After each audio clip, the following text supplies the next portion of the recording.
date? Yeah. No, we're not. I know I saw the date, but are we announcing it? Not yet. No. Yo, did you see Buju was performing Peace World? Hold on, I just got to talk to my sister for a minute. You see Buju perform this weekend? I was there.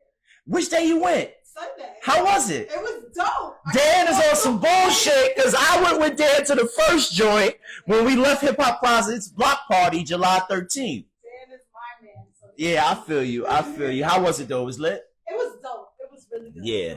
It was weird though because in the beginning we wasn't feeling the bass, so we was like, "What is happening?" Like we wasn't happy, and then all of a sudden the bass kicked in. Damn, I should have. You know, I gotta reach out to Dan. So her husband and we all family, right? Yeah. Dano is retired, okay. So any concert, anything that, like, all he got is time. Yeah, you know what I'm saying. So I should have known y'all was going to the Buju set. Yeah, that's why we came back on Saturday, so that you could come on Sunday. Yeah, we were in a suite with one of his friends. See, you floss it now. Okay, all right. He was in the suite. How was? Can I tell him where you was? Because I'm going. Yeah. Oh yeah, Zoetry. Well, I'm not going to Zoetry. I'm going to Zalara. But yes, how was Zoetry? It was great. We doing resort reviews now. Yes. We hitting up spots and doing reviews. It was great. Nice. We laid low. We didn't go anywhere. Like we were in the resort the whole time. We were only there for like 4 days. So we quick run. Yeah, quick in and out. But it's good, man. It's good to get away to unplug. Wow, because when we showed up, the concierge was like, "So this is not a party hotel. It ain't."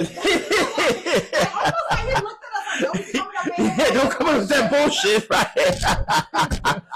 But little did he know the staff was with the shits because right. they were partying. Like every bar was turned. Right. I mean, the crowd wasn't, but the music. It was a lot of people at the resort. No. That's what I'm hoping. I'm hoping when I go on Friday. Like the only people. Yes. Nobody was ever in the sauna in the steam room. Yes. Like, we never had to wait for anything. So they came back from JA this past week. I'm leaving on Friday. Oh, to go. I'm going to Jamaica on Friday. Yeah. Oh, that's dope. They killed it last week. Shout to Kind Dan. Shout to Dano. It was great. That's dope. So a couple announcements before we get started. First, Hip Hop Closet and Good People NYC, we're throwing a holiday party on Saturday, December 7th from 5 p.m. to 10 p.m. We're going to be doing our thing with Rustic. Shout out to France. Shout out to the staff at Rustic. We're going to be at Rustic at the Navy Yard. So that's at 141 Flushing Avenue in this building, building 77. In the lobby. From 5 to 10, music by Goldfinger. So we taking it back and doing it the right way. So you'll see the flyer soon. But if you on this and you want to rock with us, Saturday, December 7th from 5 to 10, we're going to do it. All right? And it's the same day as the holiday market. So yes. Come shop right. a bit right. and then take the shuttle over. And it's seamless. And it's seamless. Shout out to Urilla because Urilla's doing another. Yo, Kata, I Love Black Men in Real Life. That shit was popping. No. I think you sound like me now. I saw the pictures afterwards. Yeah, that shit was popping. Shout to Urilla. So Urilla's doing a brunch that same day at 333 Lounge. So if you want to mix and mingle, you want to be mixy on Saturday, December 7th, you hit the brunch, you hit the market, then you hit the after party. Yeah. Right? Yeah. Outside. Get dressed early. Right. Get dressed early. Get childcare, right? Get your kids in order and then come out and play. Yeah, because we're at the end of the year and after the 7th. It's a wrap. It's Christmas. Yeah. It's Christmas. Everything it's Kwanzaa after that Kwanzaa crawl. Coffey, what's up? He's checking in from St. Kitts. Yeah, that's what I meant to tell you. Jason Wallace, he runs with Noname. Mess, yes. My guy. Yeah, so he's our normal cameraman. But he's on a cruise right now. Again, like I told you, our team, we do resort reviews. We be out a lot. What up, he's Mess? On a cruise right now. Yeah, I've been doing Mess for years. And yeah, he trained with us. He trained with us at the Noname program. 16 weeks. He was there. So one of those training days, I was running down Bedford. Y'all was coming up Bedford. And I saw him. And I screamed at him like, yo, you running too slow. And everybody in the group, they didn't like that. And I was just, because I chid him. Like, I be giving him the business. With him. I was just messing with him. I wasn't talking to the whole group. Yeah. But I was like, yo, you running too goddamn slow. And everybody was like, you almost got jumped. Yeah. Like, yo, don't do that. Like, don't do that, right? All right. So, those of you who follow us, those of you who follow me, those of you who follow Mesh, you know that we run, right? And I've been running. I just was telling Coffey, I've been running since like 05, 06. I started on a treadmill, and then shout to Pat Burnett, peace be upon his name. That was my guy. And he kind of got me into really, really running and the lifestyle and the culture of being in the running community. And, you know, I've paid my dues. I'm a 3-time marathon finisher. You know, I've done tons of halves, tons of 10Ks. You know, I've run the city. What I will say is that the running community is a tight-knit community. Yeah. We vibe together, right? You know, we work through the things that we go through together. And if you're a runner, and if I see you while I'm running, you're always my guy, right? Like, that's just what it is. Like, if I see you on the trail, if I see you crossing the Queensboro Bridge, if I see you up First Avenue, if I see you in Central Park, if we did a race together and I gave you a head nod, when I see you in the community, you're my guy. Because I know that you know what some of the things that I go through, right? So that's kind of like me and you. Like, I can't remember when the first time I saw you, but I remember recognizing you as part of the running community.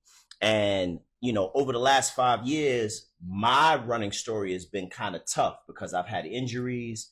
I've had deaths. Pat, like I said, my running mentor died in 2021.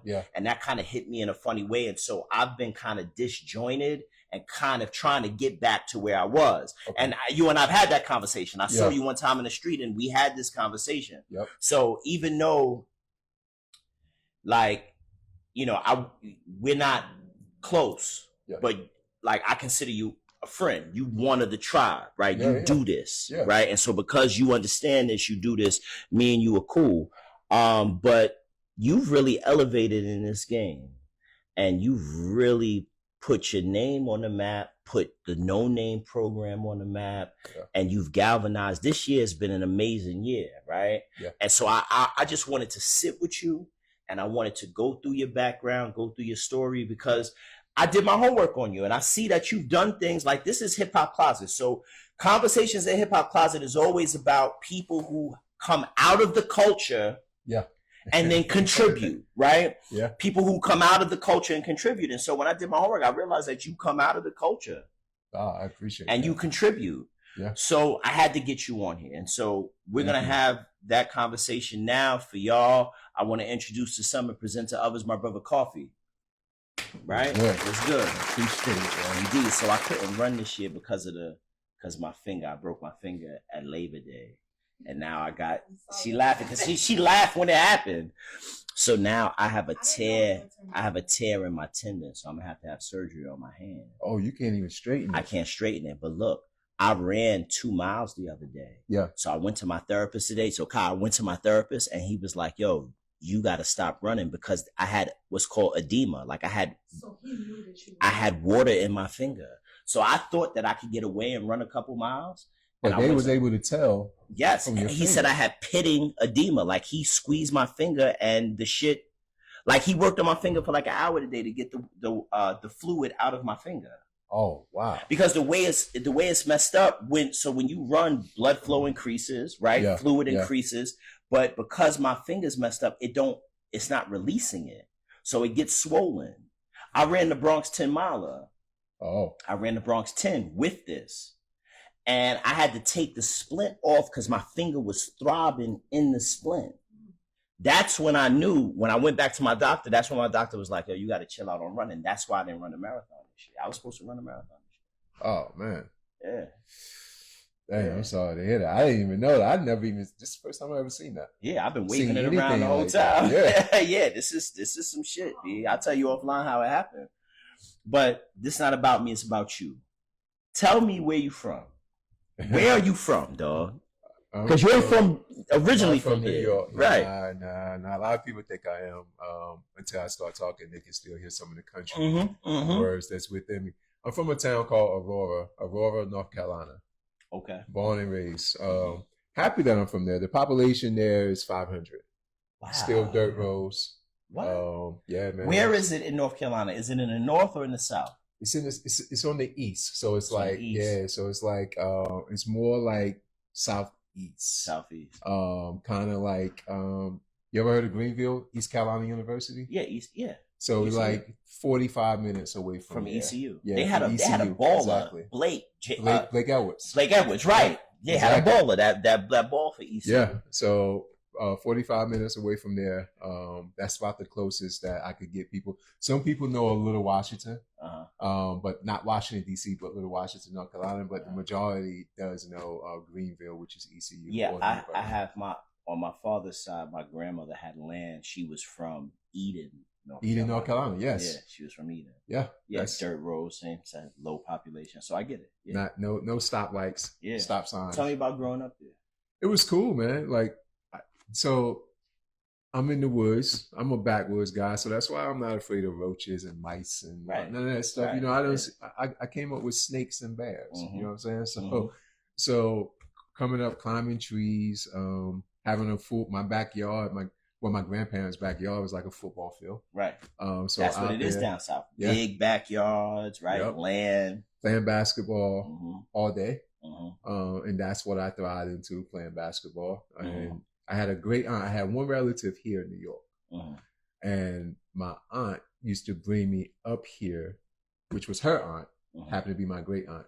Well, put it this way, my mother's sister used to bring me up here for the summer, me and her daughter. And she lived in Cambria Heights, Queens. Wow, okay. So I used to visit that block all the time, every summer. And then that's how I got into PAL. Yeah, Police Athletic. Yep. And one of my coach was Herman Turner, and he was a very well recognizable coach. I didn't know that, but he was very. Because you're just up here for the summer. I'm just up here for the summer, and he has a team, and he took a liking my game. It was like, my nickname was KCJ. That's what they called me. So KCJ, come with us. Come play with me on Springfield Boulevard. So, damn, I'm shocked I even remember that. Yeah, Springfield Boulevard. So I used to go play there, and I start realizing, wait, these kids my age, we were like 10, 11 years old when I first started playing PL here in New York. But when we went home, they didn't have to ask, where could they go to the corner because there's a bodega store, corner store, or the park is right across the street. But when I went home, wherever I wanted to go, I had to be like, yo, Marlon, can you give me a ride? Right. Or Mom, Dad, can I go? Right. You can't leave from where you at. I can't leave. Right. Because it's just roads. And everything is a distance away. It's a mile or 2 or 3 miles. Like, we didn't have no McDonald's. We had one grocery store and a mini mart. And that's it. Right. So I started admiring that. And then when I got on the train, man, for the first time, I fell in love. Right. Like, I was like, whoa. This is it. This is different. Yeah. And then when I saw the graffiti, I was like, oh, it was a wrap then. Right. So I kind of already knew that it was going to be New York for me. I was going to ask you, when you was that age, when you was a kid, how old are you now? I'm 45. Okay, so you like 4 years younger than me, but that you're still in that framework that when you were a kid, hip hop was kind of on the rise. So how did you digest hip hop in Aurora? Oh man. So that's easy because my brother is older than me. So we knew about the Coliseum. So we knew about Mr. Lee. Right, because y'all was coming to Queens. So you have family in Queens. So we knew about jump on the Q4 bus. This was even before the Dollar Van had came because we was kids. But he was older and his friends on the block, like Boogie, Smiley, like we all became tight. So they showed us how to get to Jamaica Avenue. And we never seen anything like that. Like what? Like clothing stores, people getting different haircuts, like they called it, back in the day, y'all called it shadows. Like the fades in the side and making designs. And we was like, whoa, the gold fronts, like it was heaven for us. And then we go inside the Coliseum and here's this place called Mr. Lee, this guy named Mr. Lee, Asian guy, but he had gold fronts and he had mixtapes. Mixtapes was like Ron G, right? DJ SNS, right? And we was like, whoa, hold up, right? How much? Buy the tape, put the tape in the, of course, the box, the boom box, and then go back to North Carolina with the tape. And now, because you're a purveyor of hip hop, you're bringing culture down to North Carolina, right? And now we become the people. You know how when back then, I forget how you had to do it back then, but we did it. We figured it out. You could double tape, right? Yeah. And I can't remember how we would double it. You had the dual tape deck. You stick the shit in it so that you could record on it, and you record. So many people used to come over just to record. And my brother, y'all was popping in North Carolina. My brother was like, That's $2.50. Right, get the money. Right. You want to dog these tape? That's $2.50. Right. And we start seeing older people like cats in high school. Mm-hmm. They was coming through doing the same thing, and I'm listening, I'm looking, and I'm like, yo, this is crazy. Right. Like, but I'm still a little kid. Like, that's funny. Oh, he got that from us. Like, mm-hmm. They got those. Right. They got those tapes from us. Right. And then we just start hearing the different artists, man. Like, to me back then, Large Professor. Mm-hmm. I'm just hanging out. That song alone with Pete Rock and CL Smooth, The Reminisce Over You, that's what took me to a whole like different level of listening to music. And then obviously that made me rewind a little bit to LL Cool J. Right. So now I look at LL totally different, right? Because it made me rewind to I Can't Live Without My Radio, and then made me go back and watch Crush Groove, and and Style Wars and all that stuff. I didn't know any of that stuff existed, but I went back and started watching anything that had anything to do with hip hop. And back then we had a radio station called Kiss 102 down in Aurora, and the only hip hop that they got close to at the time was West Coast. I heard all, I knew of NWA, Eazy-E, Ice Cube. Right. Ice Cube. I knew of all of them. Diddy, is it Diddy? Ditto? It was, his song was pretty dope. I think, it was Ditto. He had a song named Diddy. And the song was dope, but it was like for them to crip walk too. I didn't know anything about that back then. Right. But we always heard West Coast. But when we came here, that's when the lyrics got faster, and that's when I was like, "Oh, this is what I'm in love with." And when Wu-Tang came out, man, forget about it. Right, like it was a rap. It was a rap. Right. It was over when I saw Old Dirty Bastard, and then and Method Man had the different voice that draw a lot of people drawn to, and then next thing you know, as a kid, one thing I know you never invited me to your block party, but I did get invited to North Carolina A&T homecoming, so. I got invited to their block parties when I was in high school. Right. So when I miss out on your block parties, how far was NCA&T from you? 4 or 5 hours. Okay, so that's a drive. Oh, it's a drive, but now it's 3.5 because of the highways. Like they don't. That's crazy. So that's like, crazy that we're talking to somebody from our generation. Like it was the highway, right? Yeah, like they don't against the highways where it's so you know what's wild with me and you, because you used to come up to New York for the summers. Yeah. And when I was a kid, I used to go down to Portsmouth, Virginia. For the Portsmouth, yeah. Chesapeake Bay Bridge. That's where my family's from. Chesapeake Bay Bridge. Yes. Right. So I used to go down to Portsmouth. And when I used to go to Portsmouth, like literally my cousin and all his boys would like interrogate me on hip hop. Like they would be like, and I would, bring tapes, right? I would bring tapes down, and they would be like, yo, who's Big Daddy Kane? Like, who's Kool Moe Dee? Like, Rhyme, tell me one of their songs. Like, it would really be intense because they had a yearning for hip hop. Yeah. And for me, it was like, I'm like, y'all don't know this shit? Like, I took it for granted. Yeah. But they were enamored. When I used to come down, the girls, everybody, the whole block would come like, oh, my New York cousins is here for the summer. Yeah. And me and my other cousins, shout out to Naisha, Nico, Lisa, Keisha, Monique, all my girl cousins and me would go down to Portsmouth for the summer. And we were bringing hip hop to Portsmouth. And everybody we used to throw parties like in the front yard. Well, y'all was the shit. We was a shit. Because anybody from New York, see, back then, and I talk about this sometimes now, back then, you didn't have to say anything to know that somebody was from New York. Right. Y'all had the lingo, y'all had the style and grace.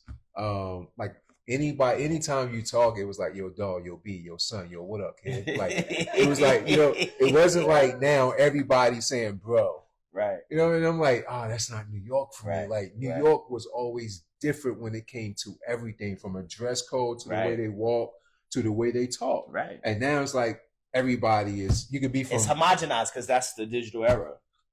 And social media got shit. And that's where I'm like, I don't want to say that's where I get pissed off at, but that is, I'm going to contradict myself. That's kind of where I get pissed off at because I always felt New York was here and everybody else was here. And I'm okay with being everybody else because I was here. Right. But I knew when I came here, I learned you something. You would be there, right? And I would be there. You know what I'm saying? And what Rakim said, it ain't where you from, it's where you at. Right. And that's what I always believe. So now that I'm here. That's real hip hop. Yeah, and now that I'm here, I'm like, oh, it's like going down. Like when I came to New York, man, as a kid, if you had on an Adidas tracksuit, you had on Adidas shell toes. Yeah, you're right. Right. You didn't have on an Adidas tracksuit with Nikes and Under Armour sweats, And I'm like, oh no, new kids, come on, yo, like y'all killing it right now. Like even in the '80s, from the Kangos to the Gazelles, like it was New York cats was always women and men, because I remember the women with the Reeboks, 5411, the 54, yo. DMX, yeah. And they cost $54.99. They were $49.99 plus tax, $54.11. Right, squeeze it, right. Yeah. So I remember, like, the style was different, and I even remember with the girls from New York, y'all ate a lot of candy. Y'all ate a lot of candy. It was like you could tell, like they got on the 5411s, and they always had Skittles, bags of Skittles. Like Ghostface always had that. Like Ghostface talks about that in his songs, and I'm like, so whenever I hear that song, I'm like, yo, I remember that. Right. Like I do remember that. Like yo, you know what's crazy, bro? When I used to go down to Portsmouth, you know the thing that I discovered down there was biker shorts. So before biker shorts was popping up here, maybe before I noticed it, yo, the chicks in Portsmouth had the biker shorts. I was like, yo, y'all really rocking out here. So it's funny that you say that, because when I was coming down to Virginia, I was picking up shit like, oh, okay, this is how y'all rock, right? Yeah. I mean, they had, what people would call it back then. And like, the French rolls. The French rolls. Chicks had with the socks in the French rolls. But whenever I would come up here, I would always hear, what country bucket style y'all got? Right, yeah, shitting on y'all, right. Saying? Like, and then when y'all ended with, you know what I'm saying, son, it was over. We could come back to that because we didn't have no sling. You know so when you was in high school out there, what did you want to be when you grew up? I was heavy in basketball. So you played for your high school? Oh yeah. I played for high school, played in college. Where'd you go to college? Virginia Union. Oh, you went to Virginia Union? Yeah, I went there. I ended up at VU. Oh, I gotta have a conversation with you about that then. I ended up at VU. Right. But the intent was so Tennessee was there, and my brother had played at University of Minnesota. He played University of Minnesota. And that's when Clem Haskins was the coach there. Right. And right. And I mean, my condolences to Clem. His son just literally passed away. Brett Haskins, Word? And he was a NBA scout for the Cleveland Cavaliers, like literally right now. But he just passed away a couple of days. But Clem Haskins was the coach, so I used to go from New York, PAL, because PAL was a great lesson to me, and that's how I learned how to dribble. You know what I'm saying? Like in North Carolina, you get the L form, and then you shoot, make, defense was first. Right. Offense came second. Right. Defense wins championships. Offense only wins games. Right. That's how we was taught. Right. But anyway, what I'm getting to is that PAL, me going back, I grew every time I came here and got better. You got better with your handle. And then New York is about the handles. Right. So then I end up in North Carolina time. Back then, I was this tall point guard when people was looking at me as a small forward. But no, I was handling the rock. So then I start going to High Potential Week in Minnesota under Clem Haskins. And while your brother was up there. While my brother was up there. And now you starting to see all these scouts. And they start coming. And then you start getting these letters.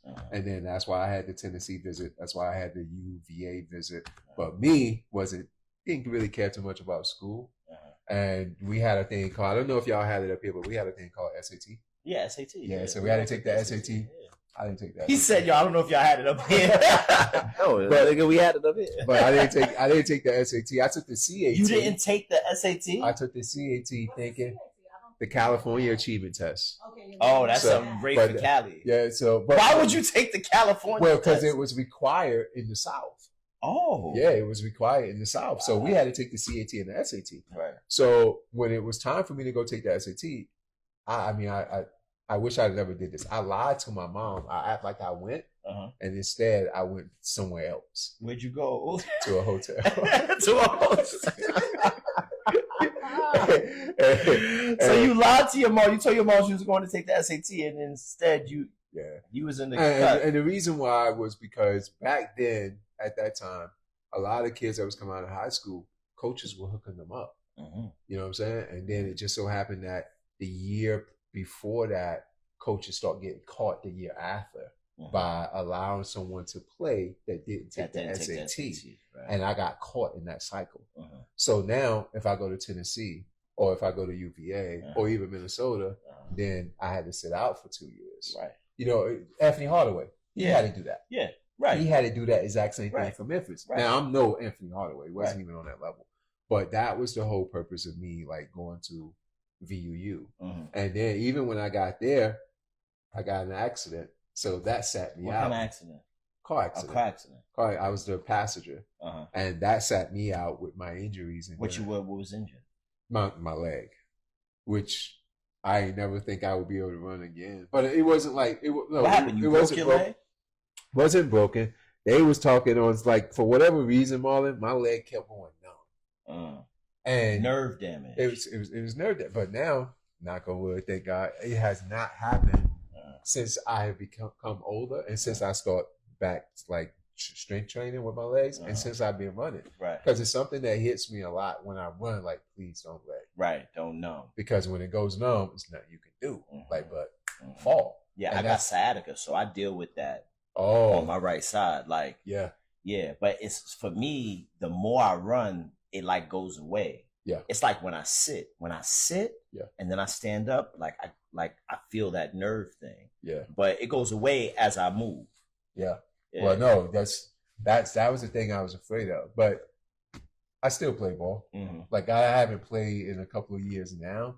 But when I moved to New York, I got back into it. Could have easily went overseas. So you played at Virginia Union? Played at Virginia Union for probably a half a season. That's it? That was it. That was it. And that was at the tail end. You know who came to talk? Ben Wallace. Yeah, because Ben went to VUU. Ben Wallace, Charles Oakley. It was this other guy, Terry Davis. Terry Davis. They were, and I got to know Ben very well back then, and saw Ben leave, saw Ben go to Washington Bullets. So that was like, okay. Ben also was practicing under Chris Webber and Rasheed Wallace. So he became a beast by practicing and waiting for his time. And then he goes to Detroit and goes crazy. Right. So I'm like, okay, I got something. I can go to Union or what is. Nah, God has something else planned for me. But the environment in Union. So when you said you went to Virginia Union, that's why I got excited because I've been to Virginia Union for my brother Jelani used to go to Virginia Union. Oh, really? So like Malik went to Virginia Union. Malik went to Virginia Union. Dano, what up, Dano? What's up, man? So Virginia Union was popping. It was popping to a certain extent. Right. Like we was hated on because of, the locals.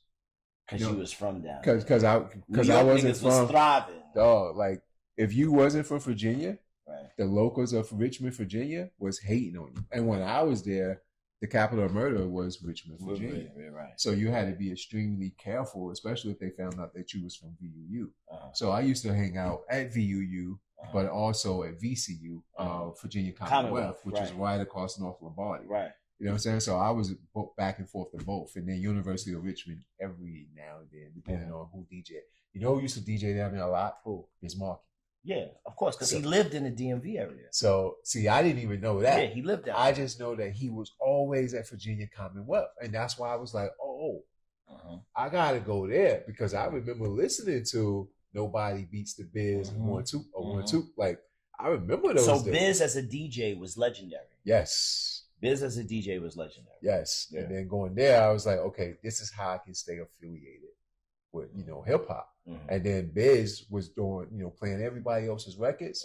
And then when he played his, he would do it live. And everybody was just like dumbfounded, like, what? Right. Like, wait, he used to be a rapper? I knew he was a rapper. Right. You know what I'm saying? But a lot of cats back then. Yeah, he reinvented himself as a DJ. Yeah. And that's funny you said that because, a lot of people probably didn't even realize when they were listening to Biz the DJ that he was a rapper. He was a rapper. Like, I had his whole album, man. Like, I had everybody album from the 80s that you can think of up till 2000s. Because now I can't listen to it. Even when they say now who's the best, Kendrick Lamar, Drake, or J. Cole, you gotta think Kendrick Lamar, Drake, and J. Cole is still from 2009. Right. So they still 2000s. Right. And they really, they really early 2010s, right? 2009, right? Because they all got the like freshman 08, cover, 09, right? except the only one that didn't do our freshman cover at Double XL was Drake. And then he got the cover next with Nicki Minaj. You know what I'm saying? So they all, Kendrick and J. Cole, all did the freshman cover, right? Because we was in charge of that, right? So that's why I was like, oh man, like the artists now, and this is no disrespect to them, I just don't know what they're saying. You know what I'm saying? Like I saw something that Eric Sermon was saying the other day, when he was like, look, all y'all artists today, he wasn't trying to be a hater. He was just saying, will you have anything in your catalog where you still could perform 20, 30, 40 years from now? Yeah, we talk about that here forever. You know what I'm saying? Like, and I started thinking about that. Was like, oh, that will be a small to none. It's very small ratio, right? Like Special Ed could perform "I Got It Made" right now, yes, and rock, yes, forever music, yeah. Of these cats, who's gonna be? It's gonna be hard. It's gonna have to be not like us. So not like us will rock. Well, that's what I'm saying. It would be hard for Kendrick, J. Cole, or Drake, right? But everybody else, other artists, who? So you leave Virginia. Did you graduate? Yeah. Oh yeah. Okay, so you graduate. What's your degree? My mom wasn't gonna let that slide by. Right. You know what I'm saying? Like for me, high school. So high school was for me to make sure that I had the confidence to graduate. Right. College was for my parents and my grandparents, because I know for a fact they wanted their kid to go to college and try to become something. So once I graduated and I knew it wasn't basketball, then it was between New York and LA. I was having a kid and the mother was from Brooklyn. I'm going to New York. You won the lottery. Yeah, because I mean, I was just like, I'm not going to LA. Like I'm going to be in So you met your baby mother at Virginia Union? Yes. Yeah, and she was from Brooklyn. She was from Brooklyn. Right. And then I came here, and then she left and went back to get her degree or whatnot. So I ended up raising my son. Right. I was like, nah, I'm here. Like I'm nobody else raising my son. You know what I'm saying? Right. So I raised my kid, and he literally was raised inside of Double XL because I didn't have. That's what I'm saying. Wait, yeah, right. I didn't have the money to childcare. Right. So I would literally bring him to the office with me every day. Now, how did you get? So you come to New York after Virginia Union. Yeah. How did you get on with Double XL? So I started modeling. Like my homeboy, who I told you was on the block, Smiley. Right. He was on the block, and while he was on the block, he was kind of like trying to get his foot because he went to University of Houston, Texas. Then he moved back to New York. So he was already interning at the Source. And this is your man from when you grew up, when you used to come to New York. Who was on 218th Street, right? Cambria Heights. Exactly. Right. So he was already like getting his foot in the door. Right. And once he was getting his foot wet, then rest in peace, 9/11 happened. And I had already been booked by Double XL, Source, and Bob as a model. But you see, Kai, he was modeling while I was modeling. You see that, right? Yeah. He was Double XL. I was Hip Hop Plaza. You see? Yeah. You see what I mean? Yeah. But all right. So in going there, I start realizing, wait, this isn't the same person isn't here. So I start asking questions, and Joanne, who Smiley was working on at the Source, she was the fashion editor at Double XL, but she was from San Fran.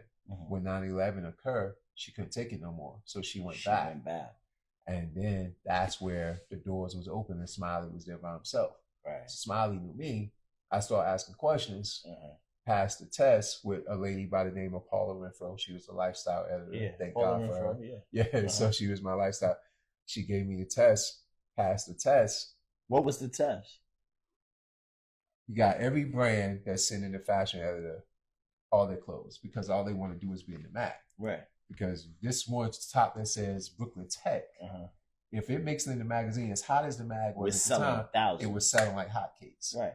So I got shitload of clothes in front of me, sneakers, socks, everything from head to toe. Go in and put 6 outfits together. Oh, so you had to put outfits together. And let me see, and she wanted to see the difference in how I make each individual look. Oh, that's nothing to me. I mean, if I can dress, then, and it's not, I really don't believe you have to go to a fashion school. You either got it or you don't.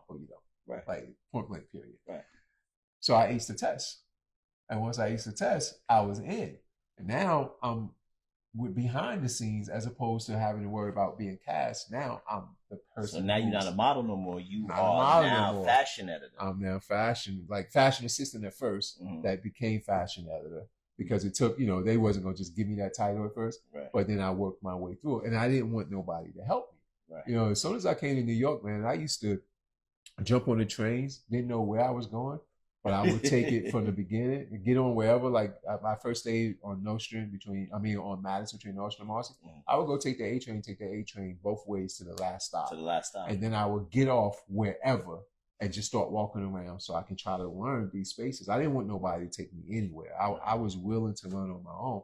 And that's the same thing that I took to Double XL. Like, I'm willing to learn on my own. You got to remember back then, this is when business cards was shit. That business card would get you in the door. You know what I'm saying? And I had to get these business cards from Smiley, who was already there. He was assistant Joanne. And then call these people, go sit with these people, go to their showrooms, get to know them. And then me and Smiley became like the shit. What's some of the brands you was working on? Oh, man. Every urban brand you can think of, from Academics to a Nietzsche to Mecca. Shout out to Tony. Tony Shelf. Right. So the Tony That's my guy. Yeah, me and Tony are tight, man. Like, Tony started Mecca. Tony was with Mecca. Tony started Mecca and he had a Nietzsche. Right. Like, a lot of people, I was just like, yo, Tone. He was like, yo, Coffey man. Like, he run marathons. Yeah, he do. I know. Yeah, he started running with me when I was at Nike. So Tony used to live in Clear Hill. Tony used to live on Waverly and Gates. Oh, I didn't know that. Yeah, he used to live in Clear Hill. No, he's in Jersey now. He's in Jersey now. Kids, right. Yes. But he used to live in Clear Hill. So all those brands, man, Fat Farm, Echo, and then Carl Kanai, and then from the higher ends, I got a good story for you, from Gucci to Louis Vuitton and all that. But the story of that is, do you remember when Air Force Ones, when we start patching the swoosh with the Gucci and the Louis Vuitton? Yes. Right. So we start putting that in the mag. Uh-huh. And once we start putting it in the mag on the models and then showcasing it in the sneaker story, we got a letter. From Louis. Like, yo, chill out. Louis let it be known that they can care less about what we doing. Right. But if we don't stop, right, then something might go down. Right. Like, yeah, relax. So me and Smiley was like, Right. I know about the cease and desist. So me and Smiley was like, oh, we kind of helping them out for free. But okay, we'll stop. Like, it's all good. You know what I'm saying? Like, we're putting your brand, it's becoming more hip hop than what it has ever been before. We're putting you in the culture. We're placing you in the center of the culture. They didn't care. On an Air Force One. Dog. Oh, they did not. They didn't understand. They sent us that letter. But now they understand, because now they do whole Air Force One partnerships. They understand. They get it now. They get it now. Yeah, they get it now. But back then they didn't, So we was like, all right. And we knew, like, I knew for a fact that I was changing game, right? Like, in a magazine, at the mag will come out 3 months before. So, like, say we in November now. So if a mag came out today, it was saying the double issue, January, February. You know what I'm saying? Because every item that's in there will be coming out to that time, and you save money. So when I start realizing, this is when I knew that I was doing something over there.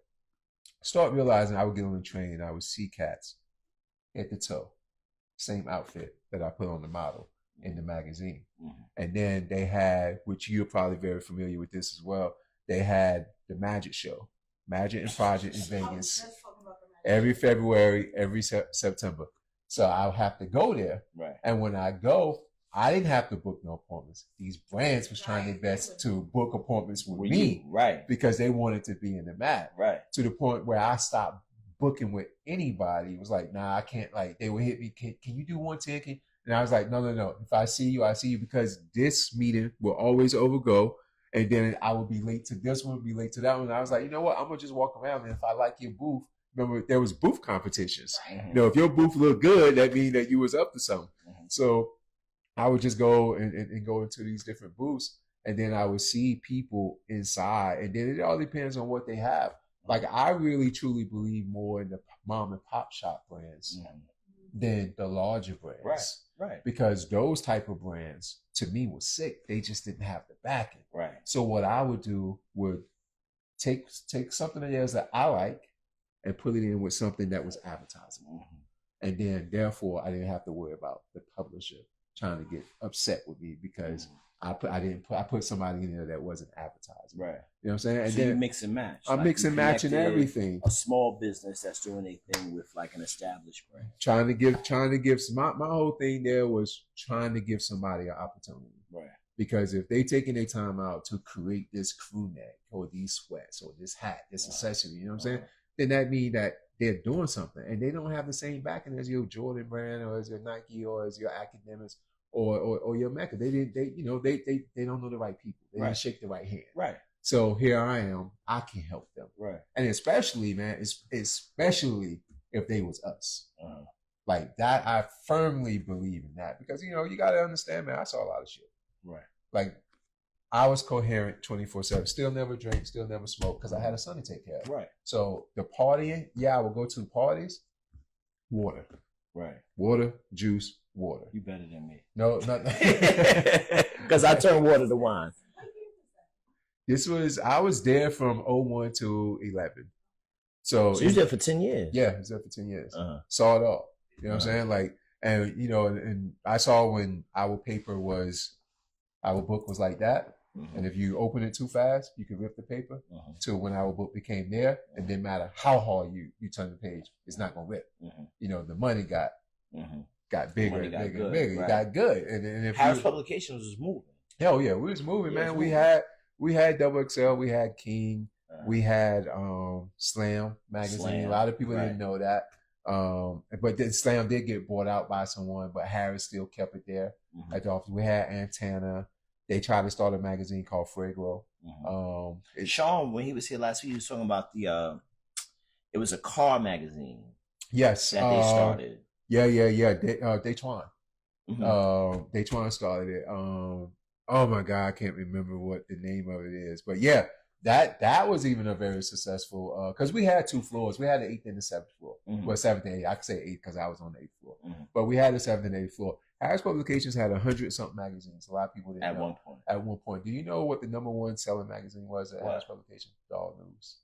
Dog News? Dog, D-O-G? D-O-G. Yeah, I can see that. But Double XL became larger than life, and then we became the #1 book over every magazine that you can think of. Didn't matter Glamour, didn't matter how big, whatever magazine you want, GQ. Right. We became the shit for a long time. Right. And it was the Dr. Dre, Eminem, and 50 cover. Right. That did it for us. Right. And that's when we took off.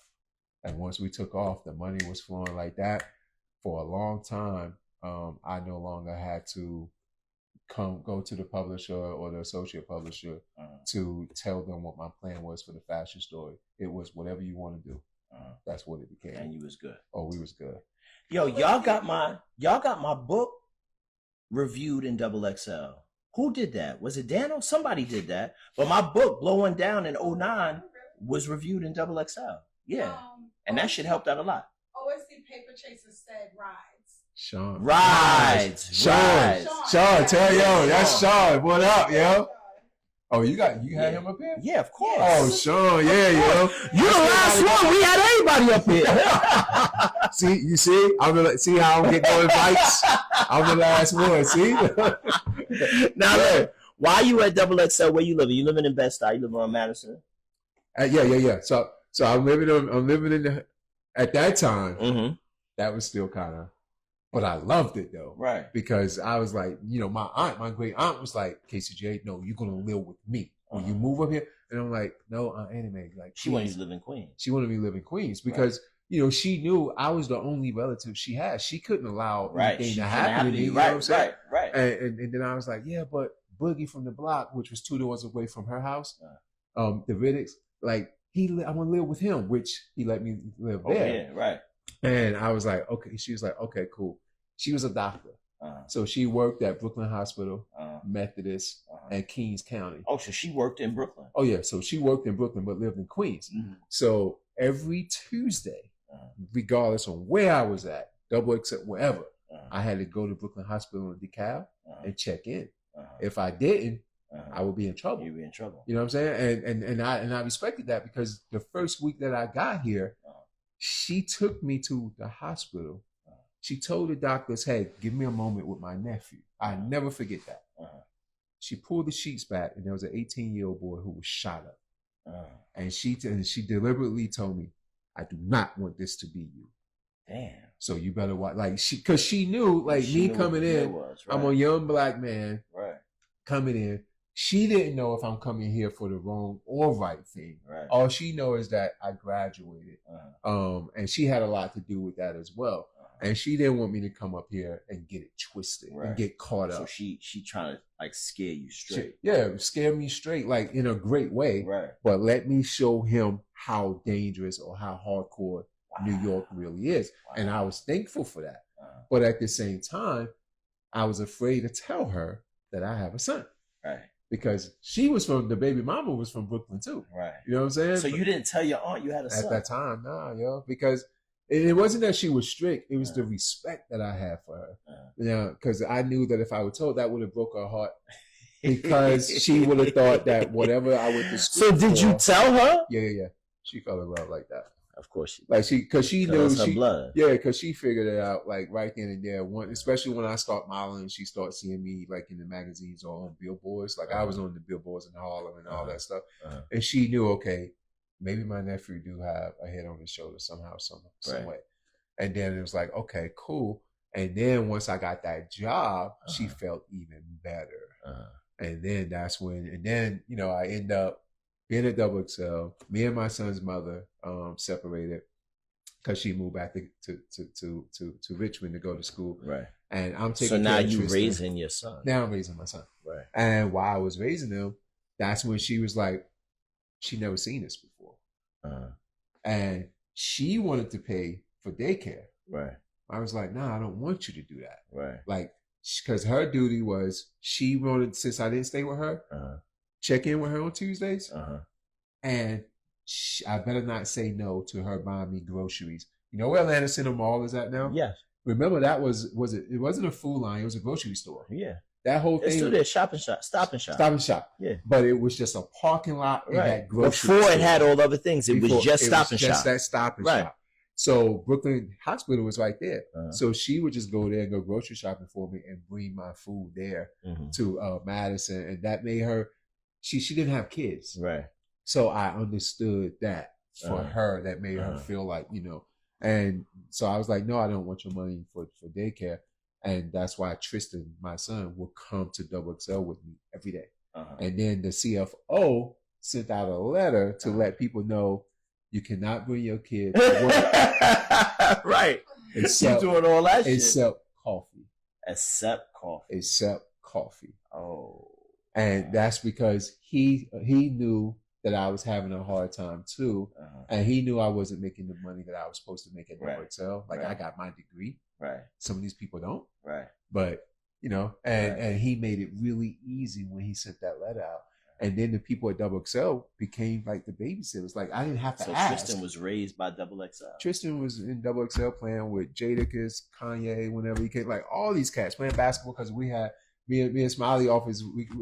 We call that the penthouse. So we had every video game you can think of because EA Sports and all of them trying to get in the mag. They sending us everything. Right. So from Tony Shelman to Byron and all those guys. Byron Kirkland yeah, that's to people. Like, oh yeah, I know Byron from Sean John to Academics. Yeah, he's in Jersey too now, right? Yeah.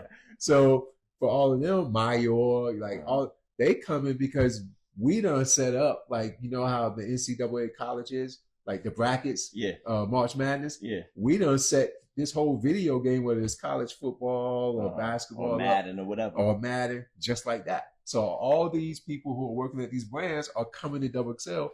Marlon, you up next. You got to play against Coffey. The game. Right. You got to play against Byron. You got to and whoever lose, they on their way out, but the winner stays. Right. Like, so it became not just a working thing; it became a family thing, and that's what a lot of people, the publishers, because the business was ran by the Jewish community, which is cool, but they didn't know that behind the scenes we were becoming family because they had kids too, and now I have a son, and I'm meeting people who are like me, but they may be older, but they have kids too. So now we can relate, and now it's not all about just come see me for an ad.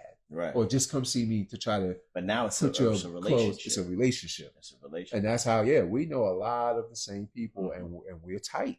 We became brothers. Kim Snow. Know what happened to Smiley? Where is he now? Who? Smiley. Who wants to know? Tony. Which Tony? From House of Swag. No, Tony.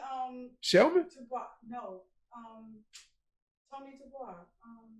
That's how you say it, right? Chris Tony. Oh yes, Chris's wife, Tony. Yeah, Tony. Yeah, Smiley. He's still around. Smiley is into fitness now. Like he does a lot of fitness, and his clients are sick with it. Like really? they got thick Tony pockets. Used to work at Vibe. Oh yes. So yeah, Smiley. So Smiley he lives in Queens in Forest Hills, and he's into fitness now. So we still homeboys, like we still brothers. Like so, Smiley. I always look at Smiley as Smiley was the one that opened the door for me because we knew each other when we was kids, right? But if he didn't say, "Yo, Coffey, this is what you can do. Yo, keep coming, don't stop, keep coming." He's the one who cast me. He's the one who first cast me as a model. As a model. Right. You know, a lot of people didn't know that he was my homeboy. But when I came up here, man, I had an afro, braids, like I'm putting it back. My face is already like shaped like a thug. So I gave a whole different look. Right. You know what I'm saying? It wasn't like effectuate that look. Yeah, I wasn't no Christopher Williams or Al B. Shore. You know what I'm saying? I got marks on my face, like pimples and all that. Like, so Smiley saw that and was like, yo, I can use you if you're down. Right. All right, cool. I didn't know that it was going to become a huge like fashion story. And then now I'm walking in the streets and people starting to see me and everybody's coming up like, hey, you model. Right. Hey, my name is such and such. Right. But then you also had to be careful on who you believe at that time too. So I had to be extremely careful. But Smiley knew who they were. So when I ran a name by Smiley, he was able to finagle like, yeah. You should go. You want me to call him? Because cell phones, I didn't have a cell phone at first. I couldn't afford no cell phone in 2001. You know what I'm saying? Like I had to work first in order to get the service. Right. And then cell phones ain't like it is now. Right. Like I remember when Cass had cell phones, Cass was still going. That's the very first issue. That's not even an issue. So that's the preview issue. That came out a week after Biggie was murdered. I know all about that whole story, yo. Now, pre-mid issue, August '97. Yeah. Now I wasn't with Double XL at the time. Right. I was in college. 2010. I'm gonna look for you in here. Yeah, you can look for my name in there. But that was towards the tail end. That cover, That's a weird ass cover. That's a weird ass cover. You gotta get saying nothing. You gotta get the other covers, yo. Like the Dre, the Eminem, the 50 cover. So this is what I want to know. You raising a son. Yeah. So at some point Tristan starts going to school. Yeah. Now you dropping him off, picking him up, and you like one thing that I don't think people who don't have kids don't understand how much people who have kids shape and form their entire life around their children's needs. Yeah. Right? Like, you got to pick your kid up at 3:00. You got to be there at 3:00. Yeah. Which means anything you doing in the world has to stop at 3:00 because you got to pick up your kid. Yeah. Tell me about that time. Like, I know he was in the office with you, but now he's in grade school. Now he's in 4th, 5th grade homework and shit. Yeah. Right? It's a whole different thing. So during that time, his mom moved back. Okay. Years later. Okay. And I'm traveling so much. Right. So now that I'm traveling so much, our conversation becomes he goes and he stays with her. And then he comes to me whenever, because at this time he can make his own decisions. Like the thing that I admire about New York was that the kids develop so much quicker than the kids in the South. Because y'all have to take the train, learn all this stuff on your own, and it's a faster pace. Just like that. So Tristan was already on to that. Like he putting him on to that. So he would come stay with me, and then his school was close by where she lived, on Flatbush. So, and then that's where he went to Walt Whitman. Walt Whitman, okay. So he ended up going to Walt Whitman for that. And then as he got older, it was his decision. So, he would come back and forth. The first years of him from a year and a half to 6, it was strictly you and him. Yeah. Right. But once he got into grade school, she came back and then you were able to co-parent. Yeah. And the other good thing is that once like when he was 5, then I met someone else. Okay. And that's who my wife, my partner is. Your now. partner now. Yeah, right. yeah. So she met him at 5, and then I already knew that any woman, like I'm in double XL, so I kind of already knew that any woman would come and pretend that they would like you, right? Because they would want to. Because they want to be. They want proximity. Yeah, they want to be in the mag somehow, some way. Right. But it was the woman for me that showed love to the kid. If you show my kid love, then that means you're showing me love. It's not about me; it's about him, because I'm all about him. Like my nightlife is, I have to go out to do this, that, and the third, but I'm not drinking. And I'm staying coherent because I got to come back and be a father. Right. You know what I'm saying? So she was the one who caught my eye, and we've been together for like 20 years now. Wow. So Tristan's at the house now. Right. You know what I'm saying? How old is he now? Tristan is 20, 25. What's he doing? Oh, he was in college, and then the pandemic hit, and then he let it be known he didn't want to do it anymore. So he does stock at Target overnight, like graveyard shift. Right. You know, and I told him, as long as he figure it out. Yeah, he got to figure it out. What I'm saying? That's his life. And I noticed, like, one thing, that he's not a bad kid at all.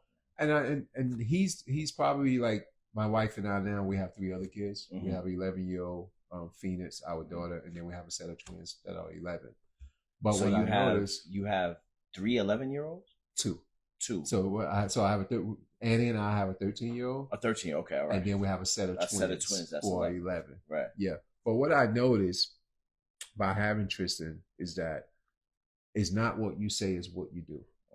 Because still to this day, he hasn't drank alcohol or smoke or any of that stuff. Right. And I'm like, Tristan, you don't have to do that, because I was doing it. He was like, no, I'm just not interested. Right. And I'm like, oh. Yeah, because they learn from watching. Yeah. So that's what I'm still doing, with the kids now. So I'm just like, oh, okay. No, that's real. Like, I got a 9-year-old and I got a 29-year-old, 9-year-old, and 6-year-old, right? I got 3 kids. My 9-year-old, like, she'd be like, we did a Halloween thing. She want to host things because she see me hosting stuff. Right. Oh, Daddy, I want to host a party. Like, put my name on the like, that's in her mind. She already is like, I'm going to be out front. Yeah. My 6-year-old can't stand the shit. My son, he can't stand the limelight. But he want to be near me. Like, he want to be with me, but he don't want to touch the mic or nothing. So it's funny to see how your children adapt to your life. Yeah. It ain't about what you say. Just like you said, it's not about, they're not listening to you. Not listening. They're watching you. They can't comprehend it. They're watching you. And they're like, yo, I like that part of my father. I love that part of my father. This is what I want. Yeah. You know what I'm saying? And so it's the same thing. So, and that's why I'm like, yo, this is nuts. And then the twin, they fraternal, 1 boy, 1 girl, London and Cruz. Cruz runs track now. I never ran track. But he runs track because he sees for Prospect Park track kids. Right. So they go run. They work out at McCarran Park, and then they work their races at Icon Stadium. And I'm like, oh man, like this is nuts. And he's just like, yo, Dad, when can I come run a 5K with you all? And I'm like, all right. He ran with us at Noname. Right. Like season 2, he will be out there. Right. And I'm just like, dang, like my dad didn't do this with me.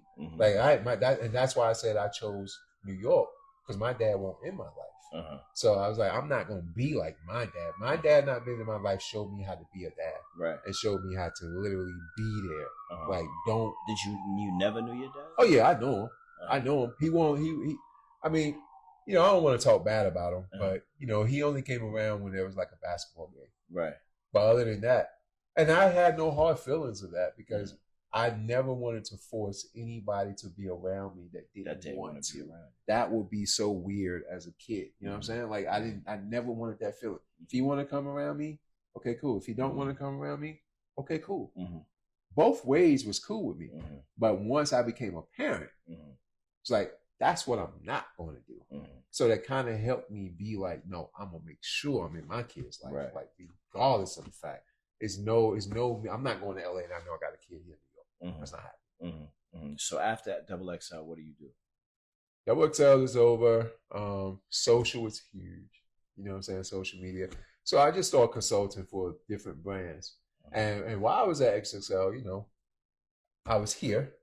But then once Paper Tank it became, it was a sinking ship. Sinking ship. So I started consulting for different brands here and there. And then I just started figuring out, like, on the side, I was also screenwriting. On the side, I was also acting. Getting real gigs, like in the acting film, in the acting world. And then I started writing scripts, wrote a short film called About the People that was about us. Going through trying times before the pandemic hit. But a lot of people didn't want to listen to that. It was like, oh, that ain't happening. And then everybody saw what I was talking about when, Mr., rest in peace, Mr. George Floyd passed away, or when not passed away, when Mr. George Floyd got murdered. Or when Miss Breonna Taylor got murdered, Mr. Elijah McClain. Like, when all that happened, man, that's when it was like, people start trying to come back and wanted to show About the People. And About the People do you remember the film 12 Angry Men? Yes.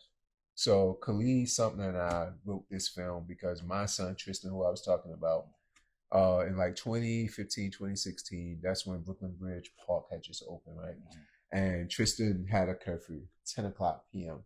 in the summertime. And him and his homeboys used to go to the park all the time. Park and ball. Ball all day. So I did not have to worry. And I'm in Fort Greene. Like, I'm literally right across the street on DeKalb. I ain't gonna give the number. But I was about to get it over. Like, that's how I do. Yo, where you at? Oh, I'm at. Right. Now you got people outside. But you're not far from Brooklyn Hospital. Not far which from again Brooklyn is full Hospital. circle. Full circle. Yeah, exactly. Right. So, you're right. Yeah. So they going. And then I started noticing Tristan was coming home at like 7:30, and it's still daytime in the summertime. And I'm like, yo, okay, cool. But this was happening like 2-3 weeks in a row. So I'm thinking somebody's messing with him. So I'm like, yo, Tristan, let's talk, man. What's the deal? Like, I'm to myself, I'm thinking, if anybody at the park is bothering him, I'm young enough and I still got a click. Right. Well, we can go down there. We can go talk about this. Right. But then when I asked him about it, he was like, nah, Dad, me and my boys are afraid that we might get killed by the cops. So they made sure that they would get home before dark because they saw what happened to Mr. Trayvon Martin. Right. And that's when I realized, oh, these teenagers are, and social media was. Right. And then the guy selling Skittles, signing it, like Tristan was telling me all this stuff. So I got with my boy Khalid Sumner, who you might know, you might know his brother Hanif. Hanif Sumner, they're twins. So people get them confused all the time, but they mad cool. He's a screenwriter. We wrote About the People, and man, that thing took off. So we had like Michael Kenneth Williams, Diggy, Tyler Ledley, like all these big names wanted to be a part of it, and they were. And it was winning festivals, man, and then the pandemic hit. Right. Because we shot it in like 2018, wrote it in 2016, 2017, got it signed, and then we shot it in 2019. No, I'm sorry, we shot it in 2018, and then we put it out in September 2019. And then when it came out, it was winning, your Martha venues and your ABFF. And then the one that's in the one Bronxlands that's in Atlanta. So even the New Jersey, the Newark, like it was winning all these circuits that was, if you win, then it gets nominated for an Oscar. Right. It can be nominated for an Oscar. But then the pandemic hit, you get 1 year to show all this stuff. And then when the pandemic hit, man, once the pandemic hit in March, it shut everything down. Now, I did have some film festivals that actually turned this down because you have to send it to them to see it. And then their people will let you know once you submit if you're going to be a part of it or not. Right. If you didn't get in, you can ask why. Marlon, there were so many people that hit me and was like, because this isn't factual. It's not true. This is really not happening. Okay, cool. When the pandemic hit and we saw that happen, everything went online, right? These same people come back around, and now all of a sudden, they want to put this film on a platform. And I said, no, we're not doing that. Right. Because you're the same person that told me this is not factual. Right. It took the world to slow down in order for you to really know that this is real. Come on, dog. What are you doing that you didn't think this was real? Where did you get lost in the sauce at? Right. Because this was happening before any of us was born. Right. You know what I'm saying? So I've been knowing that this was an issue. Like I know for a fact that once we walk in a room, we already judged by this before we even say anything. And we could be the smartest person in the room, but we don't get that opportunity. because we already got that X the minute we walk in from being black. And that's why I wrote that short film. And that short film, you know, with Michael being attached, Michael Kenneth Williams, rest in peace. With him being attached and him doing his thing in there, man, that took another thing. So he acted in it. Oh yeah. Bro, I gotta see this. Yeah, now you know what's crazy is I was gonna send you the link today, and I was gonna like, yo, Marlon, watch this before. And then I was like, if I do that, this motherfucker's gonna be like, who the fuck Coffey think he is? Like, I was like, I ain't gonna do that. I don't want that approach because I'm not like that at all. But it's on YouTube about the People short film. Like it's there, and then from there it was just more like, okay, HBO jumped on it, and then you can go like Deadline, Variety, like all these article comes out about the whole thing, and HBO Max jumped on it immediately because they knew that Michael, if you remember in The Wire, Boardwalk Empire, even that show where he played in the prison, he played Freddy in the prison. He was never the lead, but everybody remember his part. Yeah, he's iconic. He was iconic, right? So HBO kind of owed him a show where he's the lead, and this was it. So this thing. So was he's the lead in your short. He was about to. He played the senator. So I didn't give anybody a name. We gave them all titles because nobody never look at us as a senator or the executive, you know, or that like the college boy, the smart college kid is where Diggy name was. Like though they had names. I mean, they had titles instead of names. And from there, man, we had all these meetings and you know. TV Bible, we scripted the pilot, and then unfortunately Michael passed away. And then once that happened, conversations start changing. So, but you know, that went down, and I just changed everything up. Like I'm no longer going to touch that project because that project only happened because of Mike. You know what I'm saying? It didn't happen because it was written well. Like me and Khalid did a great fucking job. But it only happened because Mike was like, I remember going to Mike, and Mike, and you know, and Mike was my kids. He was Phoenix's, my 13-year-old's godfather. Wow. Like I was the one that gave Mike his first photo shoot. Which was crazy to me because you would think, wait, he was in The Wire and his character was huge. But nobody never gave him a photo shoot. So once I put him in Double XL, and then we started saying, because I would see Mike on the train, like, yo, what the fuck you doing on the train? And then we started talking from there, and then we both got cast in a movie in Louisiana after that, and we was in the same film. And that's where we really start talking. And then that's when it's like, yo, were you here? And we were at the airport trying to go to Louisiana, and the name of the movie is called The Hustler Story. And so we both had to fly down there, and we ended up on the same plane, and then that's when we broke bread. And then that's when he found out I was a writer. And then that's when he was the first he was the first name that believed in me as a writer. And then once he read it, before he even read it, he was like, yeah, I'm down. You ain't got to tell me no more because I told him why I wrote it. But then when he read it, that's when he was like, oh yeah, we got to shoot this shit now because I got something to say. And Hollywood won't really let me speak like I want to. So we shot it. That's crazy. And it was, you know, it came out good, man. Like it came out really good. I was really impressed by it. And now shelve that, which I'm A-okay with because that was only going to happen because of Mike. And I'm not going to shortchange my guy. You know what I'm saying? Because there's so many politics and shit in that world. So, and I was like, you know what? But I also feel like people may covet it because it's his work. It's like when Biggie died and like, it's like unreleased verses type. Yeah, we had. Finished? Oh yeah, no, it came out. Yeah, it's not the short film came out, and when everybody saw that short film, they wanted more. Every screening, when you do the Q&A, people wanted more and more and more, and they saw it as a TV show. They saw it as a movie, and I kept saying, not a movie. If anything, it could be a TV show. But you had these men in one room. That's why I say the 12 Angry Men, and it's hard to have one room setting, but the way we wrote it is what keeps you interested, and then that 27 minutes goes by like that because it's, you know, well, I'm not gonna tell you, and I feel like that gives actors the opportunity to really dig into that craft and really get busy when you watch it. Because 12 Angry Men is like that. Yes. When you watch it, you're gonna be happy and pissed off at the same time. Like, and then there's a twist to it. And the twist was, it was due to my grandmother, because my grandmother, I used to always see my grandfather and his homeboys used to always be outside, talking shit, talking about baseball, or, just drinking, clowning around. And they will always have different topics to talk about. Mm-hmm. But then whenever they got to a topic, this must have happened like only 2 or 3 times that I know of. I'm sure it happened way more, but 2 or 3 times where I remember they was having conversations and they never could get the answer. And my grandmother will always hear what they was talking about, so she would be the one to answer for them. Mm-hmm. So I added that twist to about the people, and people went crazy when they realized, what the twist was. Right. And I was like, okay. And then I also ended I'm going home to watch this shit tonight. Yeah, man. And I also the way that Khalid and I ended it was due to my grandmother too, because she was a missionary / preacher. Mm-hmm. So I was in church all the time. Mm-hmm. And I felt like it would only be right. That was me saying thank you to her as well from that knowledge. Right. So, bro, I didn't even know that we were gonna go. I know it had to be over an hour, right? Like I didn't even know. No, it's fine. It's fine.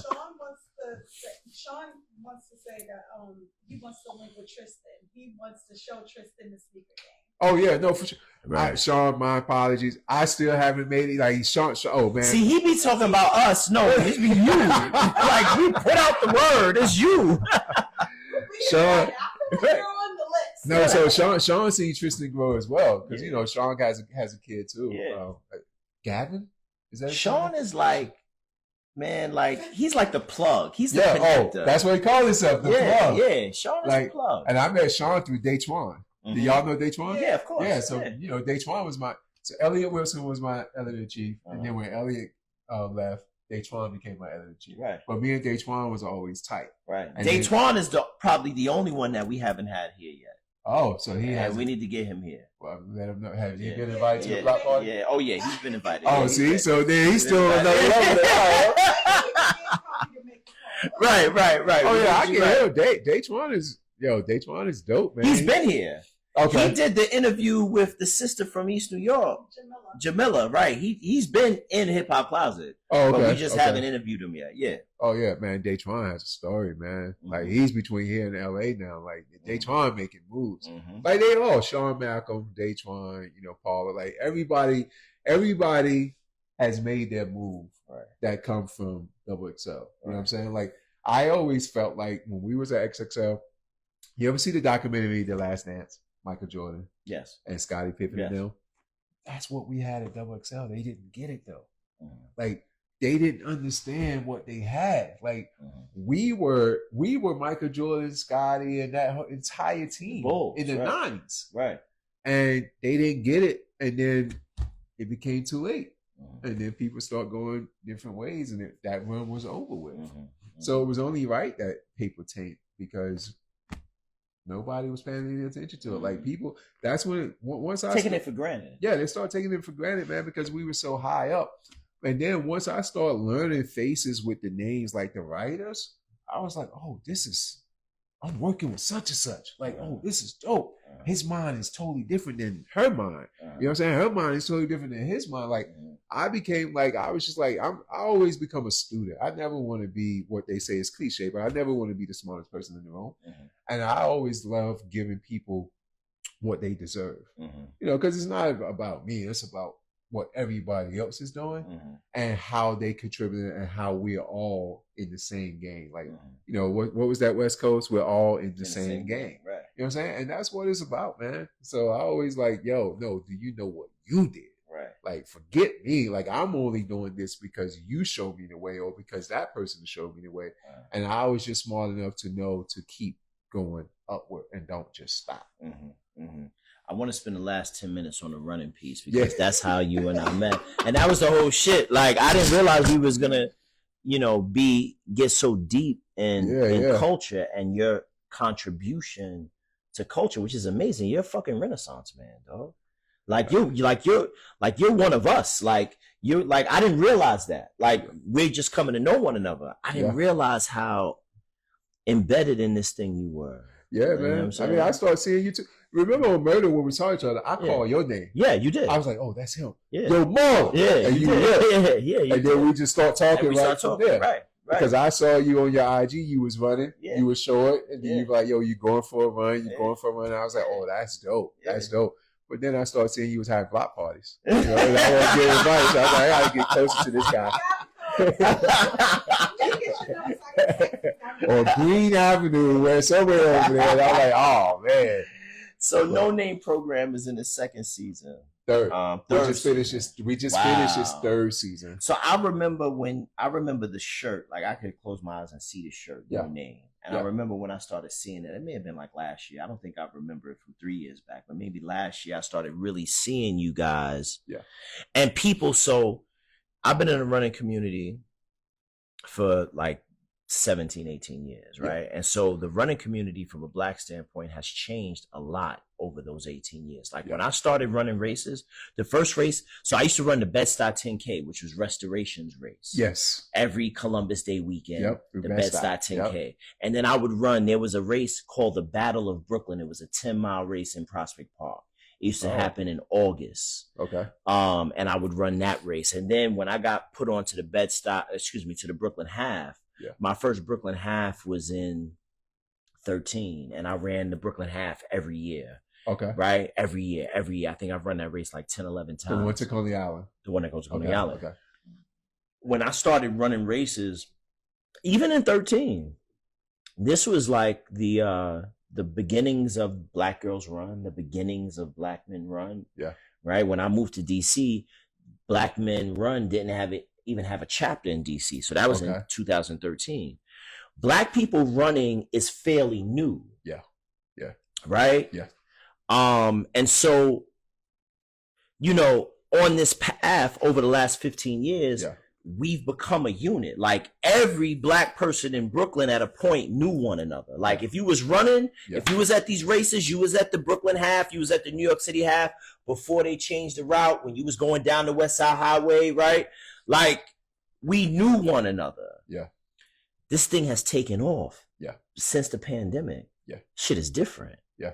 Right. And so now running is its own social dynamic. Yeah.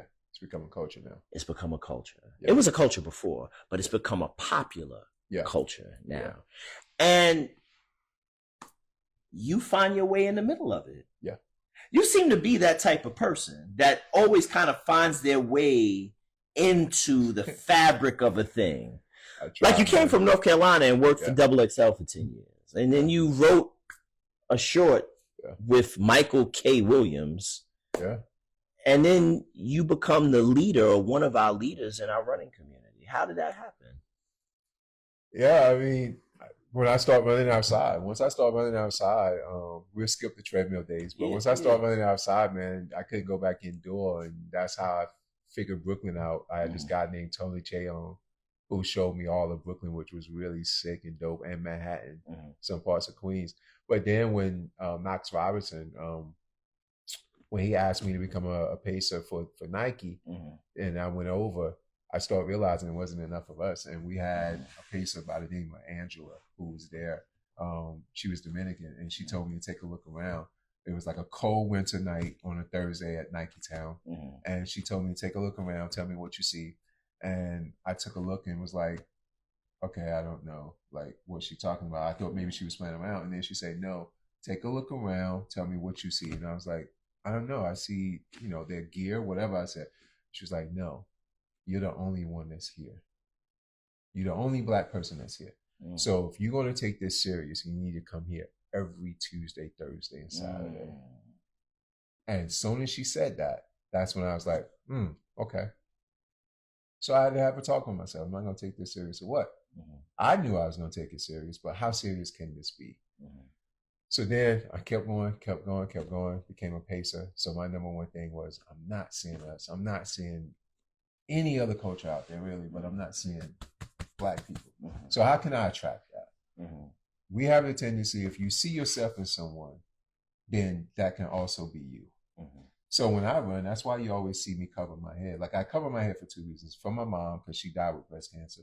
But also to keep, when I see a brother, when I see a sister, if they see me with the do-rag, or the Scully, they see themselves. So they know that they can come out here and do this too. You don't look like a nerd or a punk when you put one foot in front of the other. You're actually being very smart because in the long run game, like we're thinking long term now. We're not thinking now. You know what I'm saying? Like right now, as I sit with you, yeah, I'm in the moment with you, but I'm already thinking about season 4 for the Noname program. Like how many other people that I can get a color to be a part of this thing. You know what I'm saying? For me, it's about saving lives. Right. You know what I'm saying? Because we're dying young, dog. Like we see it this year. We see it this year, like late 40s, early 50s.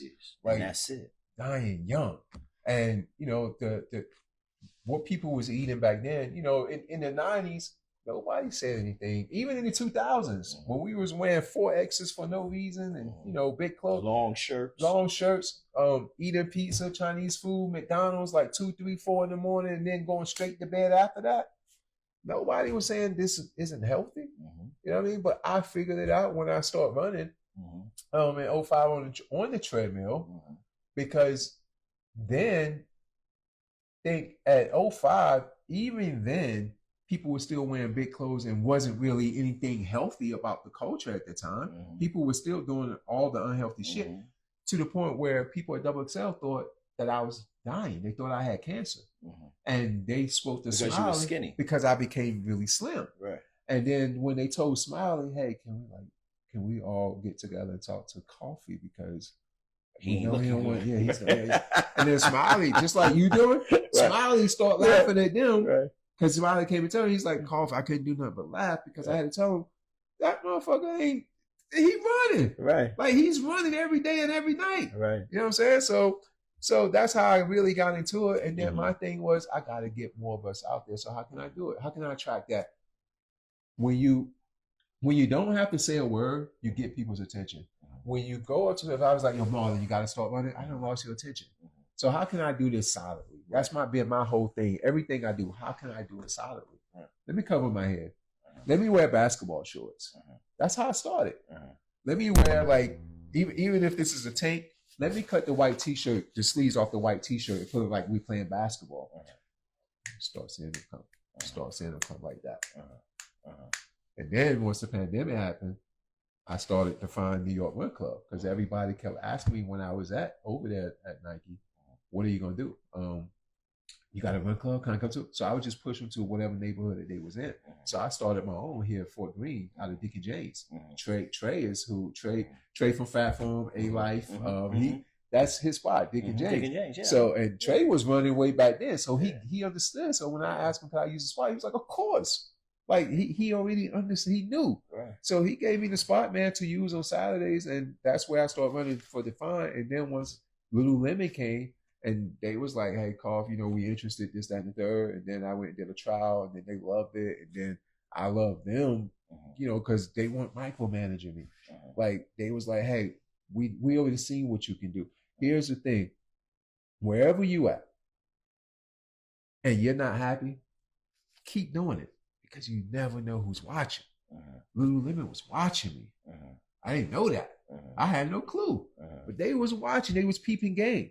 And I didn't know that. So when they came and then we start talking, man, and then next thing you know, they fly me to Hawaii to do, you know, their global campaign, things like that. Was out there, so I was like, you can't come to the block party. Yeah, that's right, because he in Hawaii. You don't listen to him, right? He talking shit. So then when I told Lululemon, I was like, you know, I need an official marathon training program. Okay. It was no. It was like, okay. And I want to build it off the 4 elements of hip hop. And this is why. Because the 4 elements of hip hop, well, people didn't understand that you can run to music.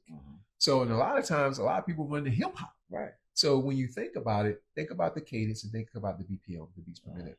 So if you're a fast runner, think Eminem and Busta Rhymes. Right. You know what I'm saying? If you're conversational piece, think Jay-Z, Nas, 50. You know, think those type of artists. And even if you running slower, like Mess, like I throw that in there. I'm sorry. You don't mind. Even when you run slower, I always tell you think Ice Cube or Scarface. Right. Like today was a good day. If you listen to that, Ice Cube pronounces every syllable in that word, and if you didn't know how to spell it, he would know how to spell it after he pronounced it. He takes his time. So it's up to you to find the beat and the rhythm to run to. That works for you. That works for you. And then the headquarters, my headquarters HQ each year has been graffiti out. Like I always get the artists to come and they'll graffiti it out. And then from the DJ standpoint, we have a DJ there every now and then. And then from the breakdancer standpoint, bending out from the fashion world, we always, in September Fashion Night Out, we have a fashion show for the runners, you know, and then we have a live fashion show. And then I put a breakdancer here and a breakdancer there to come out and breakdance. And then at the end of each season, I know a lot of these artists from my double XL. Right. So the first year you did the Buster shit this year. Yeah, that's so I had Buster. Yeah. Yeah, he didn't invite me. He didn't invite me to that shit. I saw it. I happened to see it. I didn't know if he really knew me. I looked into him in the street.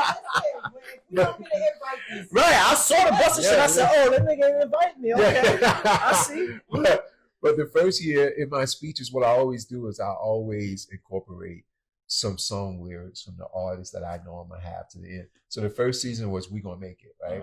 And then I kept having them like every now and then. I would say, "Yo, you on the left? We gonna make it. On the right side, we gonna make it. Right. We gonna make it." And they didn't know why they were saying this. And then I would incorporate some of Jadakiss songs like "Why." Like you gotta know your why. You know what I'm saying? I was actually in the Why video because me and Jada became tight, and he was one of the first ones that flew me out to do some of the work that I was doing when it came to acting and things like that. But I incorporated those things because you have to have a why. Why are you gonna sign up to run 26.2 miles, but you won't drive 26.2 miles? Right. So we're crazy about this thing. Right.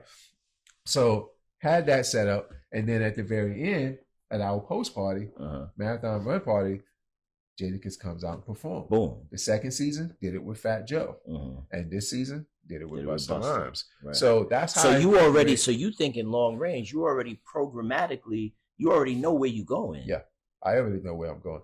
And then on Mondays throughout the 16-week program, at 12 noon, I always post a different mural in a different borough. So because you have to build base, which you know, to run a marathon. Right. So you can't just wait for us on a Tuesday to do speed or Thursday to do strength or Saturday to do long runs. You got to do runs on your own to build base your mileage. Right. So on Mondays, being that you got to do 3 to 5 or 7 miles, at 12 noon, I will post a mural up. And once I post that mural up, you got to go find it. And the first person that finds it will get a $200 Lululemon gift card. So I made it fun for them. Why am I not Noname? Ash can tell you about it. You know what I'm saying? Yeah, no, he can't. He ain't never found a mirror. but I was making it fun like that. You know what I'm saying? Like, it's about running, but how can you make running fun, and how can you take yourself running miles out of your mind from your mental? Right. Now it's about getting to where we're gonna find hip hop closet at, like the first one, and then you take a photo, a selfie, and the first one to tag at that Coffey board and at the Noname program, they win because when you tag. IG documents. Yes, like if you do it at 112 and she does it at 113, I know you won. It's a timestamp. Right. So that's how I'm able to equate who won. And then on that side of the long run, I give the winner the gift card in front of everybody. How many people was involved in this year's Noname program? 500 and some change. Yo. So it grew. Like it grew. I ran past y'all. I'm saying I've run past y'all. And it was. And they come in waves because it's like paces. So it's like the 8-minute group, the 9-minute group. Shout out to Cheryl. You know Cheryl, brown skin Cheryl. Yes. Yes. Saw her. Yeah. You know what I'm saying? Nisha, who comes out of Lean Strong Fast. Yep. Right? Like so Black Pearl Cheryl. Black Pearl Cheryl. That's what we call it. Exactly. So for me, right, you know, I ran with a crew, Wild Famous Running Crew. It was like 7 of us. But Pat was our center. Like I said, Pat died in 21, complications from COVID. And so, you know, I've been kind of running by myself, right? And just kind of like, I don't run with nobody. Yeah. But this year, seeing the Noname program, there was times when I was like, yo, I really need to get out there and get with y'all. But the problem is the afternoons are tough for me because of my work. Because of my work life. I'm a 5 a.m, 6 a.m runner. You know what I'm saying? Like I need to get it in early so that I can get my day started. You know what I'm saying? So it was kind of difficult for me. Talk to me about that 500 and how you connect and how you keep those people entertained. Nah, but like committed. Yeah. Because the shit running, you and I both know it's really a by yourself thing. Oh, yeah. Like you can run with people, but when you get up in miles and you get up in consistency, it's really you got to wake up and make that decision for yourself. Coffey can't make that decision for you. He can build you up, he can inspire you, he can motivate you, but he can't run those miles for you. Yeah. So you just have to like solidly know that we're our hardest critic, right? Yeah. So what I always tell people is, you know, as soon as you wake up in the morning, the first thing you probably do is you wake up, you say your prayers or whatnot, thank God that you made it, and then you go to the bathroom and you look at yourself in the mirror. When you look at yourself in the mirror, tell yourself how beautiful you are and tell yourself how great of a day you're going to have. Mm-hmm. And once you do that, you dictate the rest of your day. Right. You know, if you go to the mirror and you say, oh God, I don't want to work. Jesus Christ. That's your day. Like, that's the rest of your day. That's the rest of your day. So you have to change it from that standpoint first. Mm-hmm. And then once you get into your day, understand that you are solidly competing with the next person beside you. You don't need to compete.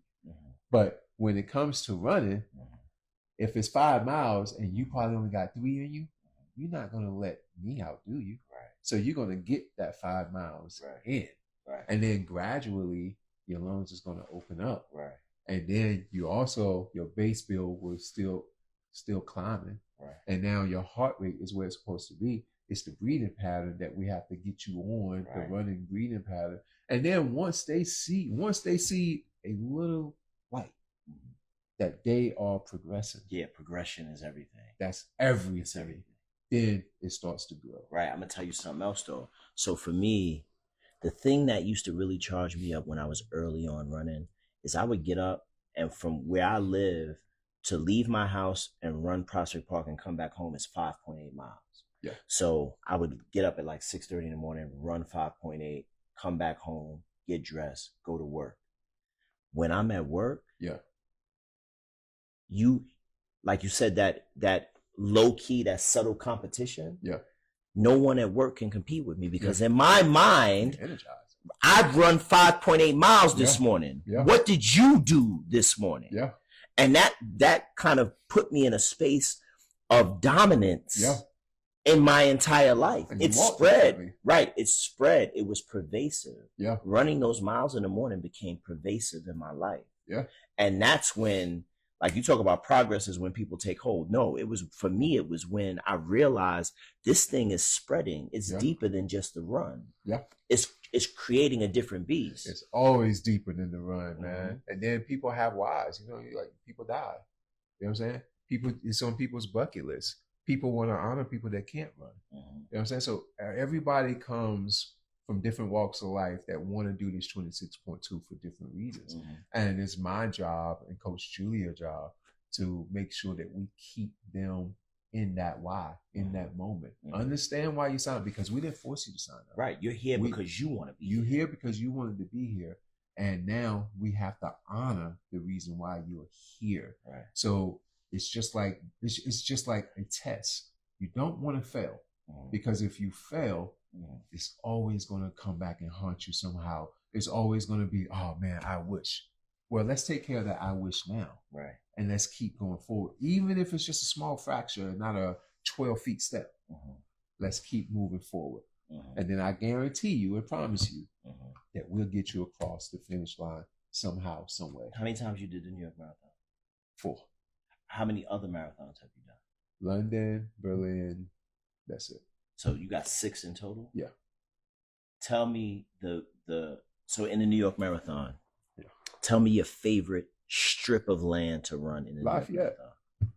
Yeah. Lafayette, because of the crowd, right? But I can't help nobody on Lafayette. So like the past 3, I gotta run New York every year now because I have the Noname program here. Right. And my mission is to get you across. So if you gone in a mental standpoint, I got to turn around and go get you. You know what I'm saying? So that's what I was doing. So I ran 31 miles. I always get to either close to 30 or a little over 30 on marathon day. And then that's, I suffer from that after the run. Right. But during the run, man, a chill bump moment from that is the greatest feeling I can have. Yeah, absolutely. Helping somebody, it's not about helping me. Yeah. I know what I'm capable of doing. Yeah. But if I can help somebody, You ain't got to pay me back. Pay that forward. Right. You know what I'm saying? I learned that from the OGs. Like, OG loan you $5. They don't want that back. Pay that forward, pay it young. Forward. Give it somebody Yep, else. pay that forward, young buck. Right. When you see somebody in your shoes, you remember this day. That's what they used to tell me all the time. And I'm like, that's how I see this. Like, wherever you from, you see somebody that wants to run or they need to know some type of knowledge, pay it forward. Give them that. Right. Don't charge them for that. Right. Because I also was the one that made marathon training free. You know, you used to have to pay for. You had to pay for that shit. Oh hell yeah! I remember that shit. When the Noname program came about, and I spoke to Lululemon, I was like, "Nah, let's do this for free." And they was like, "Okay, yeah, let's do it for free." Right. And they was like, "Let's do it." Right. You no longer have to pay $350. So all these other brands had to follow suit once I did that. Right. Set the precedent. Yep. Real quick, because we got to go. Yeah. So people that want to be a part of Noname program, when do you start season 4? Season 4 starts in July. But Global Run Day is June. It's the first Wednesday. It's the first Wednesday in June. That's when we will advertise it just a little bit, like a week before Global Run Day. And what we usually do is tell people, if you want to be a part of the Noname program, come run with Define New York Run Club on Global Run Day, and then they sign in. And when they sign in, then that's like, okay, you can be a part of it. But once we start the middle of July, now you got to choose yourself. Because we have a 4 weeks of preseason, and we dictate that by see who's coming the most of those 8 sessions that we have. And if everybody come, then everybody's in. But if everybody don't come, it's like half, which is like 500 something this year. Then those are the ones we know that we can take serious because they take it serious. They take it serious. Yep. Okay. I'm back here running for the walkers. Yeah, no, you can come walk with us too. The walkers have been like, we don't get enough respect. No, I mean, no. So Define, like me, Cheryl, Chris, Dez, Victor. I'm not Victor. Oh my God, Victoria, and Sarah. We had talked about that now for Define New York Run Club to have like a walk club on Saturday mornings as well, because that we know that's needed. Right. You know what I'm saying? Like some people can't run, but they can walk. Everybody can, and they're willing to walk. Right. You don't have to walk the same distance that we run, but you'll have a headquarters to start from and somewhere to end. Right. Oh yeah, we would love it. So. My husband walk we try to do every morning. So yeah, so let's talk. Yeah. What they talking about on the thing? Well, we were talking about the walking. But CEO Mook wants to see the sneakers that I'm about to win. Yeah, you won. I didn't even really. And those shits is hot, but they look like Sean John. What Jones. Are they? Michael Kors. Oh, look! Are you really wilding now? Mook just text me too. Mook, come on, it's like you gassing again.